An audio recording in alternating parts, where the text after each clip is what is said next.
ராகுல் காந்தியை மிக கடுமையாக சாடியிருக்கிறார்கள் கம்யூனிஸ்டுகள். குறிப்பாக சிபிஎம்மினுடைய அகில இந்திய பொதுச் செயலாளர் திரு எம்ஏ பேபி அவர்களில் தொடங்கி கேரள முன்னாள் முதலமைச்சர் பினராயி விஜயன் அவர்கள்னு பலரும் எதிர்வினை ஆற்றியிருக்கிறார்கள். பாஜக ஜெயிப்பதற்கு, பாஜகவுக்கு சாதகமான சூழலை உருவாக்குவதற்கு ராகுல் காந்தியினுடைய இந்த விஷயங்கள், பேச்சுகள் எல்லாம் முடியக்கூடிய இடமாக இருக்கிறது அப்படின்னு கடும் விமர்சனம் வந்திருக்கிறது.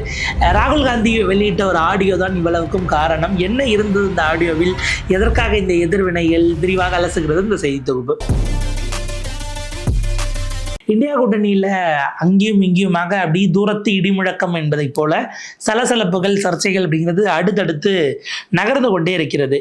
காங்கிரஸ் பார்த்தீங்கன்னா அவர்களுடைய நடந்து கொண்ட விதம் என்பது ஏற்கத்தக்கது அல்ல அப்படின்னு இங்கே தமிழ்நாட்டில் இருக்கக்கூடிய சிபிஐ சிபிஎம்மினுடைய மாநில செயலாளர்கள் திரு பே சண்முகம் அவர்களாகட்டும், அதே போல் திரு மு வீரபாண்டியன் அவர்களாகட்டும், ரெண்டு பேருமே அதை பதிவு பண்ணுறாங்க. குறிப்பாக பிடி ஓப்பன் டாக் நிகழ்ச்சியில் கலந்து கொண்டவர்கள் அந்த விஷயத்தையும் பதிவு பண்ணுறாங்க. இதை தாண்டி தேசிய அளவிலும் இந்த விஷயம் போகுது. என்ன அப்படின்னா, ராகுல் காந்தி ஒரு ஆடியோவை ரிலீஸ் பண்ணுறாரு. அது அவர் இந்தியா கூட்டணியினுடைய கூட்டத்தில் பேசியது. முதல்ல அந்த ஆடியோவை வெளியிட்டது சரியா அப்படிங்கிற இடத்துல இருந்து விமர்சனங்கள் கிளம்பியது. ஏன்னா நீங்கள் எல்லா தலைவர்களும் இருக்கிறீங்க, மொத்தத்தையும் வீடியோ ரெக்கார்ட் பண்ணியோ இல்லை ஆடியோவாக ரெக்கார்ட் பண்ணியோ நீங்கள் எடுத்தீங்களா என்பது முதல் கேள்வி. அப்படி எடுத்திருந்தால் தனித்தனியாக எதுவுமே அப்படி வெளியில் வரலை. தலைவர்கள் மூலமாக சோர்ஸஸை, அவங்கள பிரைமரி சோர்ஸாக வச்சு வாங்கிய விஷயங்கள், அவங்க சொன்னதை வச்சு தான் ஊடகங்கள் முழுக்க முழுக்க செய்திகளை கொண்டு சேர்க்கிறார்கள். அந்த விஷயம் நம்ம பார்த்தோம். ஆனால் ராகுல் காந்தி பேசியதை மட்டும் எடுத்து அந்த ஆடியோவை அவருடைய சமூக வலைதளங்களில் ஏற்றுறாங்க. அப்படின்னா முன்னாடி இருக்கிற தலைவர்கள் என்ன சொன்னாங்க, என்ன விமர்சனத்துக்கு ஒரு பதில் சொன்னாரு, இப்படியான விஷயங்கள் எல்லாம் அதில் வராமலே போனது. அது ஒரு சார்பு தன்மையோடு இருக்கு, ஒன் சைடடாக சொல்லக்கூடியதா இருக்கு. அதை தாண்டி இதை ரெக்கார்ட் பண்ணுவதற்கு அவர் கன்சென்ட் வாங்கினாராங்கிற விஷயம் இருக்குன்னெல்லாம் அதில் சர்ச்சைகள் உருவாக்கப்பட்டது.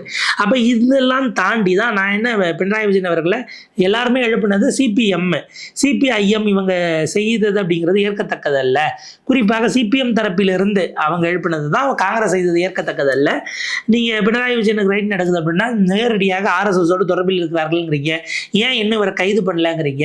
இது ஒரு கூட்டணிக்கு அப்படிங்கிற இடத்தை தாண்டி நீங்கள் தனிப்பட்ட முறையில் அவங்களுடைய இமேஜை காலி பண்ணுவதற்கான வேலையாக இருக்கிறது என்கிற விமர்சனத்தை இந்த தரப்பில் வைக்கிறாங்க. அப்போ என்ன நடக்குது அப்படின்னா, அந்த இடம் அடிக்கோட்டிட்டு கவனிக்க வேண்டியதாக இருக்குது. அதில் தான் ராகுல் காந்தி சொல்கிறாரு, இப்போ என்ன அவரை நான் ஹக் பண்ணி பார்க்குறப்பெல்லாம் கட்டி பிடிச்சி நலமாக இருக்கீங்களா, என்ன ஆச்சு அப்படின்னு கேட்கணும்னு நினைக்கிறீங்களா? அது எப்படி செய்ய முடியும்? அந்த மாநிலத்தில் எதிரெதிர் அரசியல் தானே பண்ணுறோம் அப்படின்னு ராகுல் காந்தி பேசியிருக்கிறார். ஒரு தரப்பினர் எங்கே வந்துட்டாங்க, நீங்கள் ஏற்கனவே மோடிஜியை கட்டி பிடிச்சிங்க, அதெல்லாம் யார் உங்ககிட்ட அதே மாதிரி நீங்கள் அன்பை வெளிப்படுத்தினீங்கன்னா இந்த பக்கம் ஆக்சுவலாக அது வளர்ச்சியாக தான் போகும். நீங்கள் கட்டி பிடிக்கணும்னு உங்ககிட்ட கேட்கல, நீங்கள் நியாயமாக நடந்து கொண்டீர்களா அரசியலை தாண்டி என்பது தான் கேள்வின்னு இப்போ கம்யூனிஸ்ட் இயக்கத்தை சேர்ந்த தோழர்கள் பலரும் சமூக வலைதளங்களில் எழுதிட்டு வராங்க. இந்த நேரத்தில் தான் திரு எம்ஏ பேபி அவர்களுடைய அந்த ட்வீட், நம்ம அந்த ட்வீட்டை பார்த்தோம்னா அதில் இன்னும் கூட கூடுதலான கிளாரிட்டி கிடைக்கும். நோபடி இஸ் ஆஸ்கிங் ராகுல் காந்தி டு ஹக் பினராயி விஜயன். நீங்கள் பினராயி விஜயனை பார்த்து கட்டி பிடிச்சி நலமா இருக்கீங்களா சகாவு, இடி ரைட்டில் உங்களை ரொம்ப தொல்லை பண்ணிட்டாங்களா, இப்படிலாம் உங்களை யாரும் கேட்க சொல்லலை. On the contrary, all that we are asking is that he stop being a facilitator for the ED. அதாவது அமலாக்கத்துறை ஏன் இன்னும் அமைதியாக இருக்கிறது?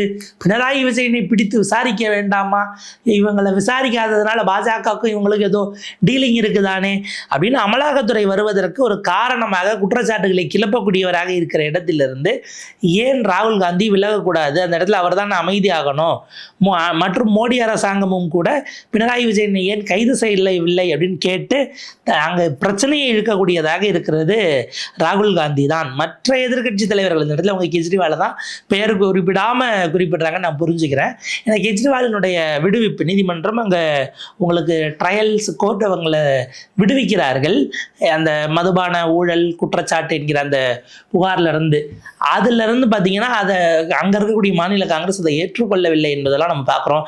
இப்போ வரைக்கும் அந்த தீர்ப்பை, கெஜ்ரிவாலை விடுவிக்கப்பட்ட அந்த தீர்ப்பை இவங்க ஆதரித்த மாதிரி நேரடியாக ஃப்ரம் த ஹார்சஸ் மவுத் வரலை அப்படிங்கிற விமர்சனத்தை அவங்க தரப்பில் வைக்கிறாங்க. ஸோ இது எப்படி இருக்கத்தக்கது? இது ஒரு எதிர்கட்சி தலைவர் செய்யக்கூடிய வேலை அல்ல என திரு எம்ஏ பேபி அவர்கள் ஒரு காட்டமான பதிவை இட்டிருக்கிறார்.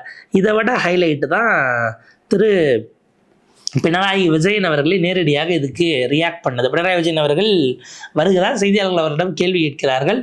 அவருடையது என்ன, இந்த அகைன் அவருடைய செய்தியை த ஹிந்து ரிப்போர்ட் பண்ணியிருக்காங்க. ராகுல் Gandhi's approach helping BJP not strengthening India bloc says ex Kerala CM Pinarayi Vijayan.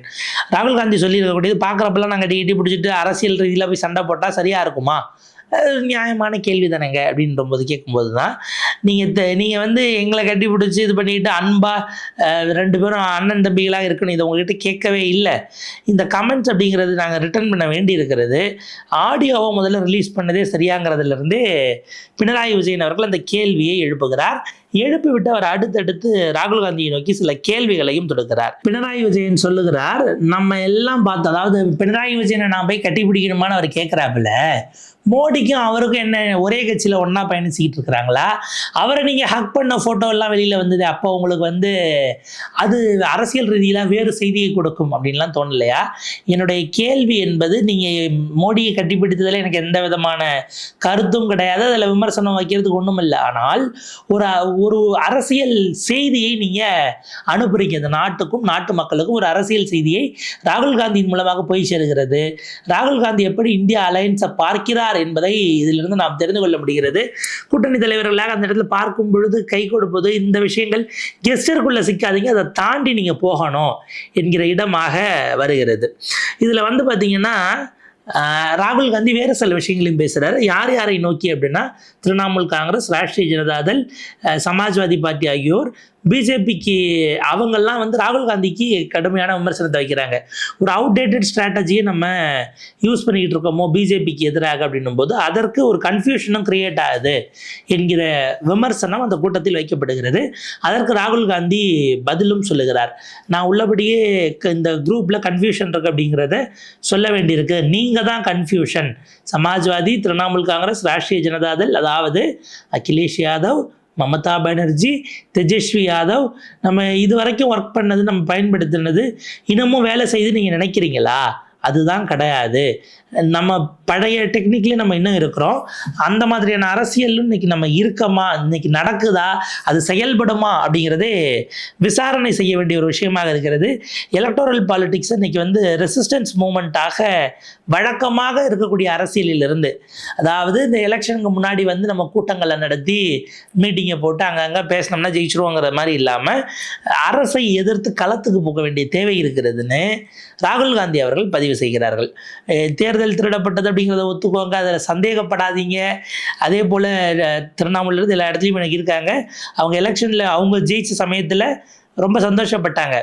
நான் வந்து ஓட்சோரின்னு சொன்னப்போ, இல்லை ஓட்சோரி நீங்கள் நாங்கள் எப்படி ஜெயிச்சிருக்கோம் பார்த்தீங்களா, திருவண்ணாமலை அதெல்லாம் விஷயம் இல்லை, அதெல்லாம் எங்ககிட்ட பண்ண முடியாதுன்னெலாம் சொன்னாங்க. நான் குஜராத்தில் அதை பார்த்தேன், மத்திய பிரதேஷில் பார்த்தேன், சத்தீஸ்கர் தேர்தலிலும் பார்த்தேன், ஹரியானாவை, மகாராஷ்டிரான்னு இப்படி 5 மாநிலங்களிலும் திருடப்பட்ட தேர்தல்னு நான் ஒவ்வொரு முறையும் சொன்னேன். அதை நீங்கள் கேட்காமல் இருந்ததனுடைய நிலை இன்று உங்களுக்கும் அது வந்து சேர்ந்திருக்கிறது அப்படிங்கிற விஷயத்தை பதிவு செய்ததாகத்தான் அந்த ஆடியோவுக்கான பதில் வினைகள் இப்படியாக அது போயிட்டுருக்கிறது. இப்போ ராகுல் காந்தி அவர்களை விமர்சனம் செய்திருக்கிறார்கள் அப்படின்னா இது அடுத்த கட்டமாக எப்படி போகும் என்கிற கேள்வி வருகிறது. இப்போ உடனே பினராயி விஜயன் ரியாக்ட் பண்ணாரா, கேசி வேணுகோபால் ஆஃபீஸாக அந்த பக்கம் வந்து ரியாக்ட் பண்ணுவாப்புல. இது அகைன் சிக்கலாக மாறுகிறது. கூட்டணிக்குள்ள அது வெறும் கேரளா சென்ட்ரிக்கான சிக்கலா இல்லை தேசிய அரசியலுக்கான சிக்கலா என்பது தான் வருகிறது. பிருந்தா காரத் அவர்கள் இது குறித்து பேசும்போது, யாருடைய ஹக்ஸையும் நாங்கள் எதிர்பார்த்துட்டு இல்லை, கம்யூனிஸ்டுகளுக்கு உங்களுடைய அரவணைப்புகள் அல்லது இந்த கட்டியணைப்புகள் தேவையில்லை, தெளிவான அரசியல் தான் எங்களுக்கு தேவை. நீங்கள் உங்களை நீங்களே கட்டி பிடிச்சுங்க, நீங்கள் உங்களுடைய ஹக்ஸை நீங்களே வச்சுக்கோங்க. ஆனால் ஒரு நாட்டினுடைய எதிர்க்கட்சி தலைவராக, எதிர்க்கட்சி தலைவர்களாக நாட்டில் இருக்கக்கூடிய மற்ற தலைவர்கள் பினராயி விஜயன் போன்றவர்களை ராகுல் காந்தி மதிக்க வேண்டும் என்பதை நான் அழுத்தம் திருத்தமாக பதிவு செய்கிறேன்னு மூத்த கம்யூனிஸ்ட் தலைவர் பிருந்தா காரத் அவர்கள் பதிவு செய்கிறார்கள். அப்போ இது ரொம்ப ரொம்ப சிக்கலுக்குரிய ஒரு இடமாக மாறுகிறது. இந்த இடத்துல தான் இன்னைக்கு திரு வி.டி. சதீசன் அவர்கள், மாண்புமிகு கேரளா முதலமைச்சர் அவர்கள், அவங்க போகிறாங்க. இன்னைக்கு அந்த பேருந்து பயண திட்டத்தை தொடங்கி வைத்திருக்கிறார்கள், மகளிருக்கான அந்த உரிமை பயணம் அப்படிங்கிறது. ஸோ இந்த பக்கம் அந்த பாலிடிக்ஸ்ங்கிறது நகரப்போது அதில் சிக்கல்கள் குறைகள் இருந்தால் சிபிஎம் எடுத்து சொல்ல போகிறாங்க. ஆனால் இது எதை நோக்கி அடுத்த கட்டமாக நகருங்கிறது தான் கேள்வி. அதாவது ஸ்டாலின் அவர்கள் இல்லாவிட்டாலும் இப்போ ராகுல் காந்தி யார் சர்டிஃபிகேட் கொடுக்கன்னு ஒரு பக்கம் ஓடிக்கிட்டு இருக்கு. ஸ்டாலின் அவர்கள் என்னால் 100% உறுதியாக சொல்ல முடியும், பாஜக எதிர்ப்பில் தான் அவர் உறுதியாக இருப்பார்னு அவர் பேசி அந்த விஷயம் வெளியில் வருது. அப்போ அந்த ஆடியோவில் நீங்கள் நம்புறது இல்லைங்க, அது எங்களுடைய நிலைப்பாடே அதுதான், நீங்கள் என்ன நம்பிக்கை தெரிவிக்கிறது அப்படின்னு திமுக தரப்பிலிருந்து அதை கடுமையாக அவர்கள் அதுக்கு எதிர்வினையும் மாற்றுகிறார்கள், விமர்சிக்கவும் செய்கிறார்கள். இன்னும் சொல்ல போனால் இதே கண்டெக்ஸ்டில் அதே கூட்டத்தில் இவருக்கு முன்பாக ராகுல் காந்திக்கு முன்பாக பேசிய திரு மல்லிகார்ஜுன கார்கே அவர்களும் அந்த ஸ்டேட்மெண்ட்டை தான் சொன்னார். என்ன ஆனாலும் சரி, திமுக மிக உறுதியாக பாஜக எதிர்ப்பு என்கிற புள்ளியில் நிற்பார்கள், அதில் நம்ம எந்த விதமான சந்தேகமும் பட வேண்டாம், 100% அவங்க அந்த நிலையில தான் இருப்பாங்க. காங்கிரஸ் செய்த சில விஷயங்களினால் அவர்களுக்கு இங்கே வர்றதுக்கு நெருடல் உருவாகி இருக்கிறதே தவிர அவங்க தனியாக போய்விடுவார்கள் அல்லது பாஜகவோடு இணைவார்கள் என நாம் யாரும் சந்தேகப்பட தேவையில்லைன்னு திரு மல்லிகார்ஜுன கார்கேவும் அதைத்தான் பேசியிருக்கிறாரு. இப்போ என்னென்னா, நேரடியாக அவர் கொடுத்துருக்கக்கூடிய பதில்கள் இருக்கு இல்லைங்களா, சமாஜ்வாதிக்காகட்டும், மமதா பானர்ஜி அவர்களுக்காகட்டும், அல்லது தேஜஸ்வி யாதவுக்காகட்டும், இதில் மமதா பானர்ஜி அஃப்கோர்ஸ் இப்போது எலெக்ஷன் முடிஞ்சிருச்சு, இதுக்கப்புறம் அங்கே லோக்கல் பாடிஸ் என்ன ஆகி வரும்னு நமக்கு தெரியல, இருக்காங்கிறது இந்த க்ளோசஸ்ட்டில் எதுவும் இல்லை, இதோட 29 தான். பட் அதுவரை கட்சியை காப்பாற்றுவதற்கு அந்த அம்மையார் பெருமளவுக்கு முயற்சி பண்ணணும், அவங்களோட எம்பிகளை கொண்டு போய் திரிபுராளருக்கு ஏதோ ஒரு கட்சியோட சேர்த்து விட்டுக்கிட்டு இருக்காங்க, சேர்த்து விட்டு அவங்கெல்லாம் மொத்தமாக வந்து ஆதரித்து அப்புறமா லாஸ்ட்டில் பிஜேபியில் சேர்றதுங்கிறது செயல் திட்டமானு தெரியல. ஸோ மமதா பானர்ஜிக்கு நான் இந்தியா பிளாக் வேணும், எனவே அவங்க இந்த நேரத்தில் இதை வந்து இமீடியட்டாக ரியாக்ட் பண்ணிக்க மாட்டாங்க, ரொம்ப ஹார்ட் ரியாக்ஷன் இருக்காது. இன்னொரு பக்கம் பார்த்தீங்கன்னா 27 வருகிற பிப்ரவரி மாதம் உத்தரப்பிரதேசத்தில் தேர்தல் வருகிறது. அகிலேஷ் யாதவ் காங்கிரஸோடு இணைந்து இந்தியா அலையன்ஸாகத்தான் சந்திப்பது என்கிற முடிவில் இப்போது வரை உறுதியாக இருக்கிறார். ஸோ அகிலேஷ் யாதவ் அப்படி இருக்கிற வரைக்கும் அங்கே அவரும் கூட இந்த விஷயங்கள், இதற்கான எதிர்வினைகள் அல்லது பதிலுக்கு நானும் பதில் பேசுகிறேன் என்கிற அந்த பாயிண்ட் இப்போ எடுக்கிறது வாய்ப்பு மிக குறைவு. ஆனால் சீட்டு எண்ணிக்கையில் அவர் அந்த முறை கொஞ்சம் கராராகத்தான் இருப்பார். கடந்த முறையெல்லாம் 98 சீட்டு கொடுத்து 2 சீட்டு ஜெயிச்சாங்க காங்கிரஸ். அப்படிங்கிறது மிகப்பெரிய விளைவுகளை, மிகப்பெரிய இழப்புகளை அவங்களுடைய கூட்டணிக்கு, அகிலேஷ் யாதவனுடைய கூட்டணிக்கு ஏற்படுத்தியதுங்கிறது யதார்த்தமாகவும் நிதர்சனமாகவும் இருக்கிறது. வேறொரு சைடு பார்த்தீங்க அப்படின்னா தேஜஸ்வியை பொறுத்தவரை இப்போ இருக்கக்கூடிய குழப்பங்கள் அப்படின்னு எடுத்தோம்னா, அவங்க அங்கே நிதிஷ்குமாரையே போய் நகர்த்திட்டாங்க. இப்போ அவங்க நேரடியாக பாஜக முதலமைச்சருக்கு கீழ் அந்த மாநிலம் இருக்கிறது, மாநிலம் வந்து சேர்ந்திருக்கிறது. அது என்ன ஆக போகுது, அங்கே என்ன மாதிரியான பாலிடிக்ஸ் அவர் எதிர்கொள்ள போகிறார், இதற்கு முன்பாக அது டபுள் இன்ஜினாக இருந்தாலும் கூட டு அன் எக்ஸ்டென்ட் நிதிஷ் எதிர்கொள்வதுங்கிறதும் ஒரு நேரடி பாஜக முதலமைச்சர் எதிர்கொள்வதும் அந்த இடத்துல ஸ்ட்ராட்டஜிக்கலி அல்லது அப்ரோச்சாக வந்து பார்த்திங்கன்னா ரொம்ப மாறுபட்ட ஒரு அப்ரோச்சாக இருப்பதற்கான வாய்ப்பு இருக்குது. ஸோ இந்த சூழலில் இந்தியா அலையன்ஸ் அப்படிங்கிறத கடுமையாக விமர்சித்து வெளியேறுவதற்கோ அந்த ரிஸ்கை தேஜஸ்வியும் எடுப்பாரா என்கிற ஒரு கேள்வியும் வருது. உத்தவ் தாக்கரே அவர்கள், ஆனால் உத்தவ் மற்றும் சரத்பவாரினுடைய எம்பிக்களை பாஜக இப்போ மமதாக்கு என்ன பண்ணாங்களோ அதே மாதிரி தூக்கிட்டு போகிறதுக்கு ஒரு பிளான் வச்சுருக்காங்க என்கிற செய்தியும் டெல்லியினுடைய வட்டாரங்களிலிருந்து இப்போது வர தொடங்கி இருக்கிறது. அப்படியான ஒரு முயற்சி இருக்குது அப்படின்னா அவங்களும் இப்போதைக்கு தங்களுக்கான ஆதரவு தேவை என்கிற இடத்திற்கு தான் உடனடியாக வருவார்கள். அப்படி பார்க்கும் பொழுது இமீடியட்டாக இந்தியா பிளாக்குக்கு சிக்கல் இருப்பதாக தெரியவில்லை. அகைன் இது வெறும் கம்யூனிஸ்டுகள் மற்றும் காங்கிரஸுக்கு இடையிலான ஒரு முரண் என்கிற வகையில் தான் இது அடுத்த கொஞ்சம் நாட்களுக்கு இருப்பதற்கான வழி இருக்கிறது. பட் அதற்குள்ளே இவங்க வேறு ஏதாவது முடிவு பண்ணுறாங்க, முயற்சி எடுக்கிறாங்க, பெரிய விஷயங்கள் வருகிறதுனா இப்போ நாடு தழுவிய ஒரு போராட்டம்னு காங்கிரஸ் தரப்பில் அறிவிச்சிருக்கிறாங்க. ஜூலை மாதம் வரைக்கும் இந்த எக்ஸாம் பேப்பர்ஸ் எல்லாம் ரிலீஸ் ஆனது, அதை கண்டித்து இளைஞர்களுக்காக போராடுறோம்னு. அது ஏன் ஒருங்கிணைந்த இந்தியா கூட்டணியினுடைய கூட்டம் அப்படின்னு அறிவிக்கலை? அப்போ அந்த ஒற்றுமையை நீங்களே விரும்பலையா என்கிற கேள்வி வருது. இல்லை அவங்க ஸ்கோர் பண்ணிடுவாங்க, நீங்கள் அதில் யோசிக்கிறீங்களா என்கிற கேள்வியும் காங்கிரஸை நோக்கி இப்போது எழுகிறது.